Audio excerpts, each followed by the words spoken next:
ఎంత ప్రేమ యేసయ్యా, వింత ప్రేమ నీ దయ, వింత ప్రేమ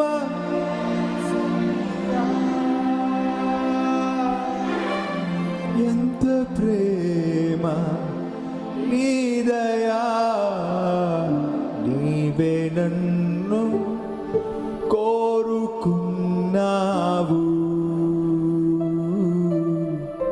నీవే నన్ను చేరుకున్నావు,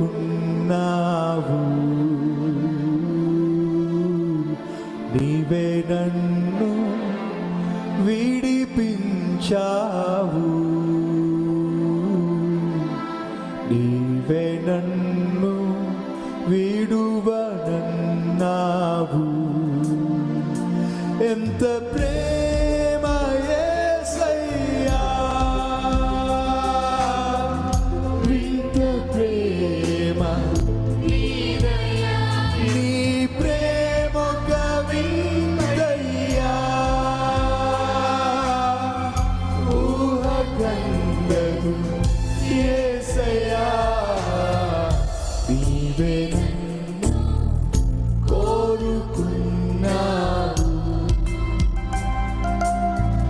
నీవే నన్ను చేరుకున్నావు, నీవే నన్ను విడిపించావు, నీవే నన్ను విడువనన్నావు.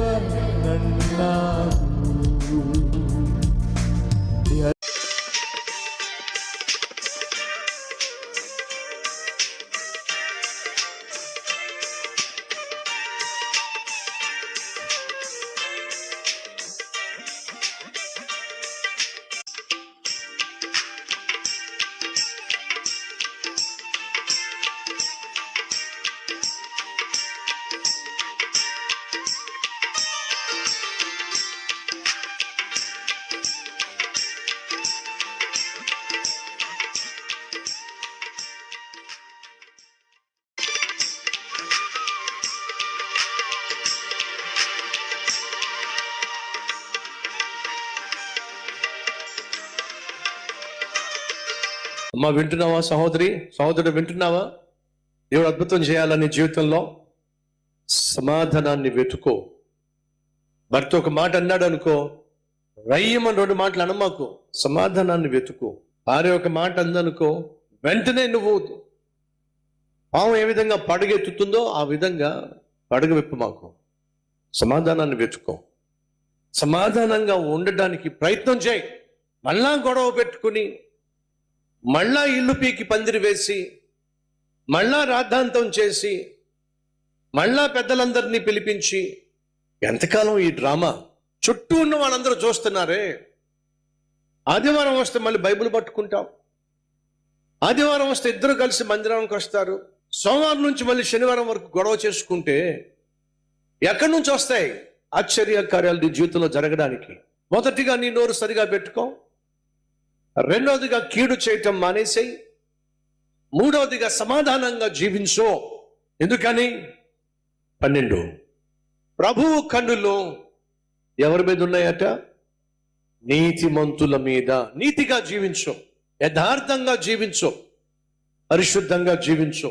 తెలిసి నువ్వు తప్పులు చేస్తుంది తప్పు అని తెలిసి కూడా తప్పటడుగులు వేస్తున్నా దేవుని దగ్గర నుంచి అద్భుతాన్ని ఆశించమాకు. ఎందుకంటే ఆయన కన్నులు నీతిమంతుల మీదను, ఆయన చెవులు వారి ప్రార్థన వైపు ఉన్నవి గాని ప్రభువు ముఖము ఏమిటట? కీడు చేసే వారికి విరోధంగా ఉన్నాయి. నువ్వు కీడు చేసేవాడివా? ఇతరులకు అన్యాయం చేసేవాడివా? ఇతరులకు నువ్వు మోసం చేసేవాడివా? ఇతరుల జీవితాలతో ఆటలాడేవాడివా? ఇతరులను నిర్నిమిత్తంగా గాయపరిచేవాడివా? విమర్శించేదానివా? లేనిపోని వార్తలు సృష్టించేటటువంటి మనస్తత్వమా? అయితే దేవుని యొక్క ముఖము నీకు దూరంగా ఉంది, నీకు విరోధంగా ఉంది. ఆయన చెవులు నీ వైపు పొరపాటును కూడా తిప్పడు. ఆయన కన్నులు నీ మీద ఉండవు.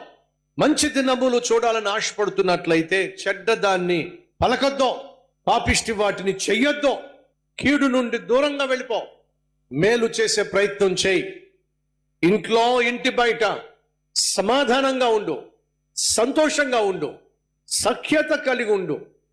అంతేగాని ప్రతి ఒక్కరితో గొడవ పడ్డం, గిల్లి కజ్జాలకు దిగడం, మాటకు మాట, దెబ్బకు దెబ్బ, ఇది నీ జీవితంలో జవాబులు పొందుకునే మార్గం కానే కాదు. కాబట్టి సంగమా, మంచి రోజులు చూడాలని ఆశపడుతున్నావా? ఆ రోజు మండపం దగ్గర చాలా మంది పడున్నారండి. దేనికోసమో తెలుసా?